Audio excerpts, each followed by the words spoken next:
ಬಂಧುಗಳೇ ನಮಸ್ಕಾರ. ಇದು ಟಿ ವಿ ವಿಕ್ರಮ. ನಾನು ಡ್ಯಾನಿ ಪಿರೇರ, ಹಳ್ಳಿ ಮೈಸೂರು.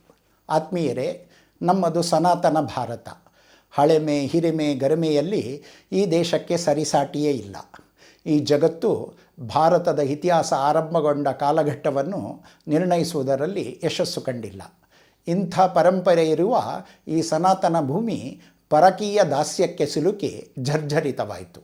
ಅದಕ್ಕೆ ಕಾರಣ ಅನೇಕ. ಅದರಲ್ಲಿ ಮುಖ್ಯವಾಗಿದ್ದು ನಮ್ಮ ಸಾಮಾಜಿಕ ದೋಷಗಳು.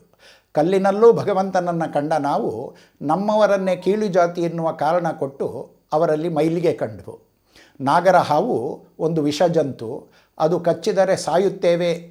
ಆದಾಗ್ಯೂ ನಾವು ನಾಗರ ಪಂಚಮಿ ನಾಡಿಗೆ ದೊಡ್ಡದು ಎಂದು ಹಾಡಿ ಕಲ್ಲಿಗೂ ಹಾಲೆರೆದೆವು. ಆದರೆ ನಮ್ಮವರೇ ಆಗಿದ್ದ ನಮ್ಮ ಉಪೇಕ್ಷಿತ ಬಂಧುಗಳನ್ನು ಹತ್ತಿರವೂ ಸುಳಿಯಗೊಡಲಿಲ್ಲ. ಇದಕ್ಕೆ ನಮ್ಮ ದೇಶ ಬಹುದೊಡ್ಡ ಬೆಲೆಯನ್ನು ತೆರಬೇಕಾಯಿತು. ಇಂದಿಗೂ ಅದು ಮುಂದುವರೆದಿದೆ. ಆಯಂ ನಿಜಃ ಪರೋವೇತಿ ಗಣಾನ ಲಘುಚೇತಸಾಂ ಉದಾರಿ ಚರಿತಾನಾಂತು ವಸುದೈವ ಕುಟುಂಬಕಂ ಎನ್ನುತ್ತದೆ ನಮ್ಮ ಸನಾತನ ಜ್ಞಾನ ಪರಂಪರೆ. ಅಂದರೆ ಇವ ನಮ್ಮವ ಬೇರೆಯವ ಎಂದು ಭಾವಿಸೋದು ಸಂಕುಚಿತ ಮನಸ್ಸಿನವರ ಮಾತು. ಉದಾತ್ತ ಚಿಂತನೆಯವರಿಗೆ ಇಡೀ ವಿಶ್ವವೇ ಒಂದು ಕುಟುಂಬ ಎನ್ನುವುದು ಈ ಮಾತಿನ ಅರ್ಥ. ಒಂದು ಕಾಲದಲ್ಲಿ ಇದು ನಮ್ಮವರ ನಂಬಿಕೆ ಮತ್ತು ನಡವಳಿಕೆಯಾಗಿತ್ತು. ಇಂಥ ವೈಶಾಲ್ಯತೆಯ ಪರಿಕಲ್ಪನೆ ಕೊಟ್ಟಿದ್ದು ನಮ್ಮ ಸನಾತನ ಋಷಿಗಳು. ಆದರೆ ಅವರು ಬಾಳಿದಂತೆ ನಾವು ಬಾಳಲಿಲ್ಲ. ದುರ್ದೈವದ ಸಂಗತಿ ಅಂದರೆ ಈ ಪರಂಪರೆಯ ಮಹಾನ್ ಪ್ರವಾಹದಿಂದ ಒಂದು ಹಂತದಲ್ಲಿ ನಾವು ಬೇರೆ ಆಗಿಬಿಟ್ವು. ಈ ಪವಿತ್ರ ಭೂಮಿಯಲ್ಲಿ ಕೆಲವು ಅಪಸವ್ಯಗಳು ನಮ್ಮ ಸಮಾಜದೊಳಗೆ ನುಸುಳುಬಿಟ್ವು. ಅಸ್ಪೃಶ್ಯತೆ, ಜಾತೀಯತೆಯಂತಹ ಸಾಮಾಜಿಕ ಪಿಡುಗುಗಳು ನಮ್ಮ ಸಮಾಜವನ್ನು ಘಾಸಿಗೊಳಿಸಿಬಿಟ್ವು. ಪರಿಣಾಮ ರಾಷ್ಟ್ರದ ಆತ್ಮ ದುರ್ಬಲಗೊಳ್ತು. ಇದು ದೇಶದ ವಿಭಜನೆಗೂ ಅಂಕುರ ಆಯಿತು. ನಮ್ಮ ಸಮಾಜದ ಈ ವಿಷಮತೆಗಳಿಂದ ದೇಶದ ಒಳ ಹೊರಗಿನ ಅರಾಷ್ಟ್ರೀಯ ಶಕ್ತಿಗಳು ನಮ್ಮ ಈ ದೌರ್ಬಲ್ಯಗಳ ಲಾಭ ಎತ್ತಲಿಕ್ಕೆ ನಿಂತವು. ಪರಿಣಾಮ ದೇಶ ತುಂಡಾಯಿತು. ಸ್ವಾತಂತ್ರ್ಯ ಪೂರ್ವದಲ್ಲಿ ಆರಂಭಗೊಂಡ ಈ ವಿಭಜಿಸುವ ಪ್ರಯತ್ನ ಇಂದಿಗೂ ಮುಂದುವರೆದಿದೆ. ಪರಿಣಾಮ ನಮ್ಮ ದೇಶದ ಬಹುದೊಡ್ಡ ಭಾಗಗಳು ನಮ್ಮಿಂದ ಸಿಡಿದು ಹೋದವು. ಉಳಿದ ಭಾಗಗಳು ಈ ಅಪಾಯದಿಂದ ಹೊರತಾಗಿಲ್ಲ. ನಮ್ಮಿಂದಾಗಬಹುದಾಗಿದ್ದ ಪರಿವರ್ತನೆಯ ಕೈಕರ್ಯಕ್ಕೆ ಧರ್ಮದ ತಪ್ಪು ವ್ಯಾಖ್ಯಾನ ಕೊಟ್ಟು ಕೈ ಚೆಲ್ಲಿಬಿಟ್ವು. ಅಂಥ ಐತಿಹಾಸಿಕ ಘಟನೆಯೊಂದನ್ನು ನೆನಪು ಮಾಡಿಕೊಳ್ಳೋದಾದರೆ ಅದು ಮೊಘಲರ ಆಕ್ರಮಣದ ಕಾಲಘಟ್ಟ.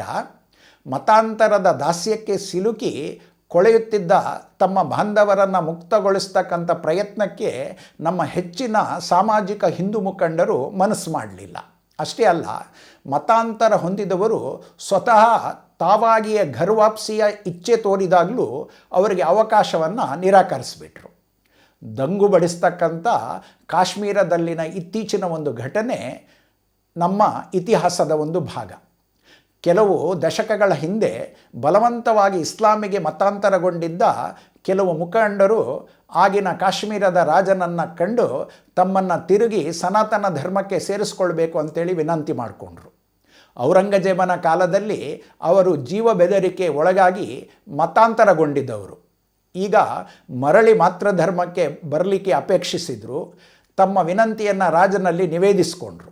ಕಾಶ್ಮೀರದ ಈ ರಾಜನಿಗೂ ಅವರ ಬೇಡಿಕೆ ನ್ಯಾಯವಾಗಿದೆ ಅಂತ ಅನ್ನಿಸ್ತು.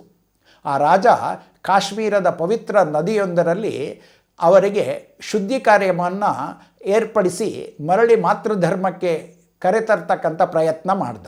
ಆದರೆ ಈ ಕಾರ್ಯಕ್ರಮ ನಡೀಲಿಲ್ಲ. ಯಾಕಂದರೆ ಧರ್ಮ ಪಂಡಿತರೆನಿಸ್ಕೊಳ್ತಕ್ಕಂಥ ಕೆಲವರ ಸಣ್ಣತನ ಈ ಐತಿಹಾಸಿಕ ಪ್ರಮಾದಕ್ಕೆ ಕಾರಣ ಆಯಿತು. ಶುದ್ಧಿ ಕಾರ್ಯಕ್ರಮವನ್ನು ಏರ್ಪಡಿಸಿ ಆ ಜಾಗದಲ್ಲಿ ಹರಿತಕ್ಕಂಥ ನದಿಯಲ್ಲಿ ನಿಂತ್ಕೊಂಡ ಈ ಮಹಾಶಯರು, ರಾಜನ್, ನೀನು ಮಾಡುವ ಈ ಕೆಲಸ ಧರ್ಮದ ವಿರುದ್ಧವಾಗಿದೆ. ಆದ್ದರಿಂದ ಈ ಶುದ್ಧಿ ಕಾರ್ಯವನ್ನು ನೀನು ಮುಂದುವರೆಸಿದಲ್ಲಿ ಇದೇ ನದಿಯಲ್ಲಿ ನಾವು ಮುಳುಗಿ ಸಾಯ್ತೇವೆ. ನಿನಗೆ ಬ್ರಹ್ಮಹತ್ಯಾ ದೋಷ ತಟ್ಟಿ ನೀನು ನರಕಕ್ಕೆ ಹೋಗುವೆ ಅಂತ ಹೇಳಿ ಬೆದರಿಕೆ ಹಾಕಿದರು. ಪಾಪ ಆ ರಾಜ ಏನು ಮಾಡ್ತಾನೆ? ಆತನ ಪ್ರಯತ್ನ ಫಲಗೊಡದೆ ಕೈಗೊಂಡ ಶುದ್ಧಿ ಕಾರ್ಯವನ್ನು ಅಲ್ಲಿಗೆ ನಿಲ್ಲಿಸಬೇಕಾಯಿತು. ಅಲ್ಲಿಗೆ ಸರಿಪಡಿಸಬಹುದಾಗಿರ್ತಕ್ಕಂಥ ಸಮಸ್ಯೆಯಾಗಿ ಮುಂದುವರಿಯಿತು. ಕಾಲ ಸರಿದಿದೆ. ಈಗ ಯಾರನ್ನ ದೂರಿ ಪ್ರಯೋಜನವಿಲ್ಲ. ನಮ್ಮ ವಿಭಜನೆಗೆ ಕಾರಣವಾಗಿರುವ ನಮ್ಮ ಸಾಮಾಜಿಕ ದೌರ್ಬಲ್ಯಗಳನ್ನು ನಾವು ಗುರುತಿಸಿ ಅವನ್ನು ತೊಡೆದು ಹಾಕ್ತಕ್ಕಂಥ ಪ್ರಯತ್ನ ಮಾಡಬೇಕಷ್ಟೆ.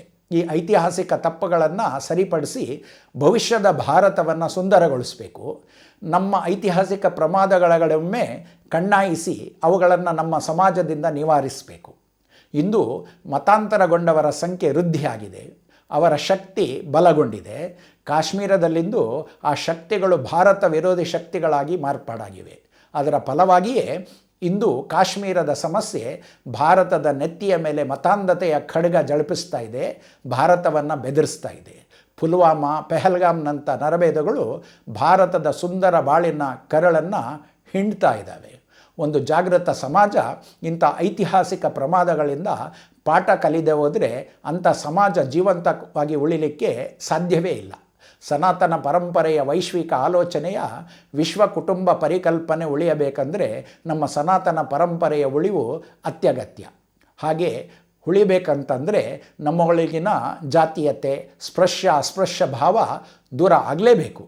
ಒಬ್ಬ ದೇಶಭಕ್ತ ಕವಿ ಹೇಳ್ತಾನೆ, ಪ್ರಾಣಿ ಪಕ್ಷಿಯಲ್ಲಿರಿತು ಐಕ್ಯಮತ್ಯದ ಭಾವ, ಸಣ್ಣಿರಿವೆ ತೆರೆಸೀತೆ ಕಣ್ಣ, ಅಣು ಅಣುವ ಸೃಷ್ಟಿ ಮಾಡಿರಲು ಮಹಾದೇವ, ಮತ್ತೇಕೆ ಅಸ್ಪೃಶ್ಯ ವರ್ಣ. ನಮ್ಮಲ್ಲಿ ಜ್ಞಾನಕ್ಕೆ, ಸಂಪತ್ತಿಗೆ ಕೊರತೆ ಇರಲಿಲ್ಲ.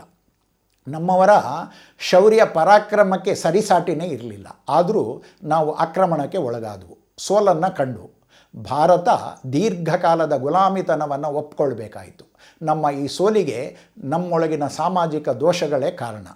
ಸುಭಾಷಿತ ಒಂದು ಹೀಗೆ ಹೇಳುತ್ತೆ, ಅಪಾರ ಭೂಮಿ ವಿಸ್ತಾರಂ ಅಗಣ್ಯ ಜನಸಂಕುಲಂ ರಾಷ್ಟ್ರಂ ಸಂಘಟನಾಹೀನಂ ಪ್ರಭವೇನಾತ್ಮರಕ್ಷಣೆ ಎಂದು. ಅಂದರೆ ವಿಸ್ತಾರವಾದ ಭೂಮಿ, ಎಣಿಸಲಾಗದಷ್ಟು ಜನಸಂಖ್ಯೆ ಇದ್ದರೂ ರಾಷ್ಟ್ರ ಒಂದು ಒಗ್ಗಟ್ಟಿನಿಂದ ಇರಿದಿದ್ದರೆ ಆ ದೇಶವನ್ನು ರಕ್ಷಿಸಲಿಕ್ಕೆ ಸಾಧ್ಯ ಇಲ್ಲ ಅಂಥೇಳಿ. ಒಮ್ಮೆ ಯೋಚಿಸಿ ನೋಡಿ, ಈ ಮಾತು ಭಾರತದಂಥ ಸನಾತನ ಪರಂಪರೆಯ ದೇಶಕ್ಕೆ ಅದೆಷ್ಟು ಅನ್ವರ್ಥ ಅಂತ.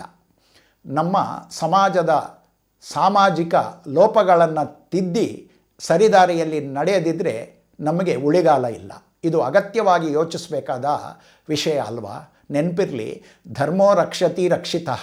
ಧರ್ಮವನ್ನು ರಕ್ಷಿಸಿದರೆ ಆ ಧರ್ಮ ನಮ್ಮನ್ನು ಕಾಪಾಡುತ್ತೆ. ಇದು ಗೀತೆಯ ಸಾರ ಕೂಡ. ಆತ್ಮೀಯರೇ, ಮುಂದಿನ ಸಂಚಿಕೆಯಲ್ಲಿ ಈ ಸಂಬಂಧ ಮತ್ತಷ್ಟು ತಿಳಿಯುವ ಪ್ರಯತ್ನ ಮಾಡೋಣ. ನಮಸ್ಕಾರ.